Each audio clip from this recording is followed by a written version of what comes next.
దశమహావిద్యల అత్యంత రహస్య గూఢ మార్గంలో 6వ శక్తి చిన్నమస్తాదేవి. ఈమెను ప్రచండ చండిక అని కూడా పిలుస్తారు. కామాఖ్య క్షేత్రంలో అమ్మవారు చిన్నమస్తాగా తన శిరస్సును తనే ఖండించుకుని ప్రవహిస్తున్నటువంటి తన యొక్క రక్తధారలను తనే తాగుతున్నటువంటి అత్యంత భీకరమైనటువంటి రూపంలో దర్శనమిస్తారు. ఈ రూపం చూడడానికి అతి భయంకరంగా అనిపించినా దీని వెనుక ఉన్న అంతరార్థం అత్యంత లోతైనది.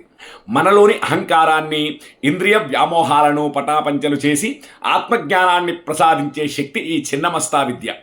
చిన్నమస్తాదేవి తన శిరస్సును ఖండించుకోవడం అంటే శరీరంతో ఉన్నటువంటి బంధాన్ని, మనస్సులోని అనవసరపు ఆలోచనలను తుంచివేసి సాధకుడిని ఉన్నతమైనటువంటి ఆధ్యాత్మిక స్థితికి చేర్చడం అని దీని అర్థం. ఇది త్యాగానికి మరియు పరమ సత్యానికి ప్రతీక. జ్యోతిష్య శాస్త్రపరంగా చూస్తే చిన్నమస్తాదేవి రాహుకేతువుల తీవ్ర దోషాలకు మరియు జాతకంలోని కుజదోషాలకు అధిదేవత.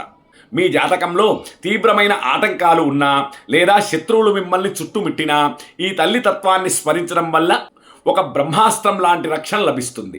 మనలోని కుండలినీ శక్తిని వేగంగా మేల్కొల్పే విద్య ఈమది. కామాఖ్య క్షేత్రంలోని చిన్నమస్తా ఉపాసన సర్వబంధాలను తెంచివేసి అజేయమైనటువంటి శక్తిని ప్రసాదిస్తుంది.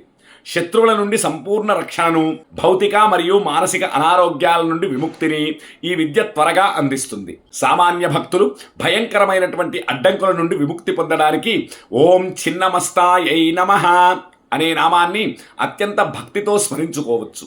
మనలోని కోరికలను దహించి జ్ఞానదీపాన్ని వెలిగిస్తూ ముక్తి మార్గం వైపు నడిపించే ఈ తల్లి యొక్క కరుణ మనందరిపై ఉండాలని కోరుకుందాం.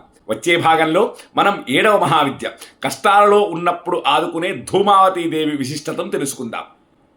శ్రీమాత్రే నమః. స్వస్తి.